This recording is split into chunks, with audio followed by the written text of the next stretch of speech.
First, I'd like to just explain how I'm going to proceed with your approval. First, I'd like to introduce evidence, and I'll give each one of you copies of the evidence that I want to present to you concerning residency and the law. Then I will proceed to show you, after explaining or showing you the law. Yes. Can you state your name again? John Ferguson. Thank you, John. Kennedy. I'm just, no, it's not going to be forever, I promise you. You can hand out of proof of residency, particularly of Mr. Flags, and the same thing applied to Ms. Fondren in terms of that. You might not know, because this is a law that was passed by the Mississippi Supreme Court. Copy of it for each of you. In September 17, 2012. And the Supreme Court passed a law. This is the state Supreme Court. Supreme Court of Mississippi. And it has to do with the election of an appeal judge in the 2nd District, Post 2 of Mississippi, candidate. And the election commission is a state election commission composed of Governor Bryan, David Holzman, James Hood, as the election commissioner for the state of Mississippi. Ms. Redbrook filed a suit because she ran for Ms. Ferguson, I got to interrupt you. What is your proof? My proof is, first of all, this law, and I just want to explain, go through the law. First of all, if you turn to the highlighted area that I marked, paragraph 14. I got to stop you now. The judge makes his ruling, but at the same time, it says the individual. Yeah, well, no, they're giving the complete argument. I'm sorry. It says that. No, you're reading all of the evidence. I'm going to get to the conclusion of what they ruled. She first won the lawsuit in circuit court. Okay, this is an appeal by the election commission of Mississippi, which includes Governor Bryan and the Holzman and the who challenged this lawsuit, which included the Attorney General. This lawsuit was repealed. And if you go to paragraph 14, which reads, when considering residency in the context of election, this court has said in Mississippi, residence and domicile are synonym for the same, for election purpose. A person domicile in election matter is the place where he has his true fixed permanent home and principal establishment, and to which whenever he is absent, he has intention of returning. A domicile continues until another is acquired. Before a domicile can be considered lost or changed, a new domicile must be acquired by removal to a new locality with the intent to remain there. It continues.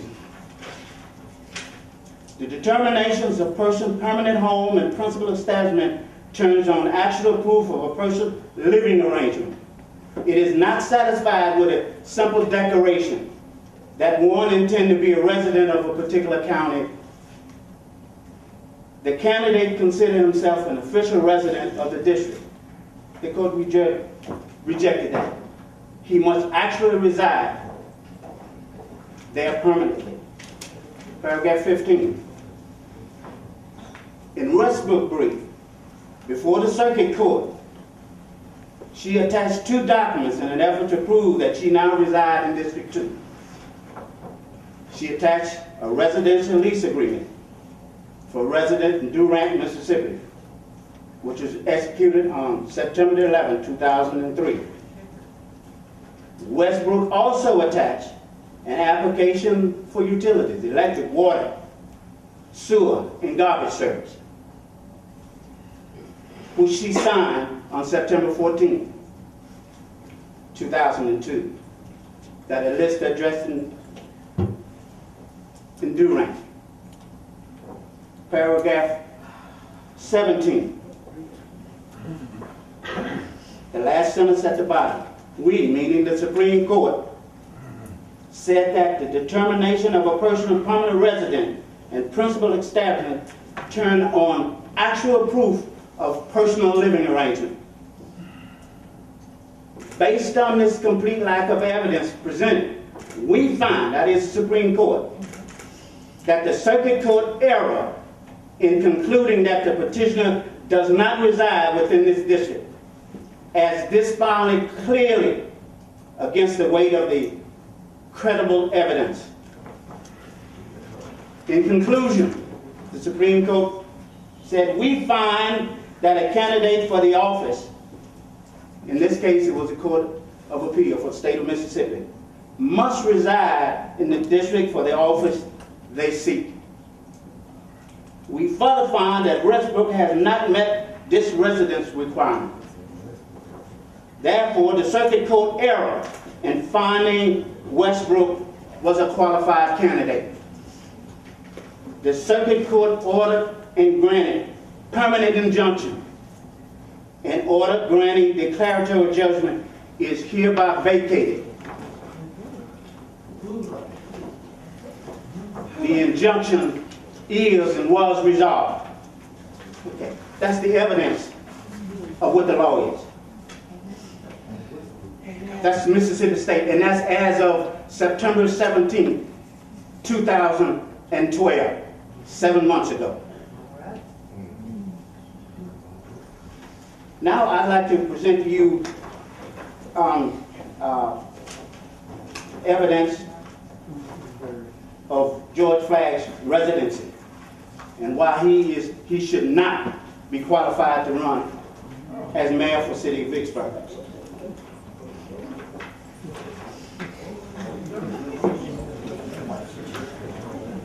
Here is a document of a land deed trust that he and his wife executed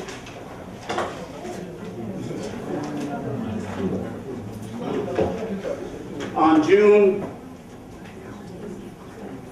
in June of 2011. I'm sorry, 2004, when they purchased a home at 111 Laurel Lake Drive, which is located in the county, not in the city of Vicksburg. No date in the highlight where the address is, and the date, it was actually June 24, 2004, where he purchased that home. I'd also like to present to you evidence where his wife quit claiming her interest in this house to him. How are you doing that? Quit claiming that house to him on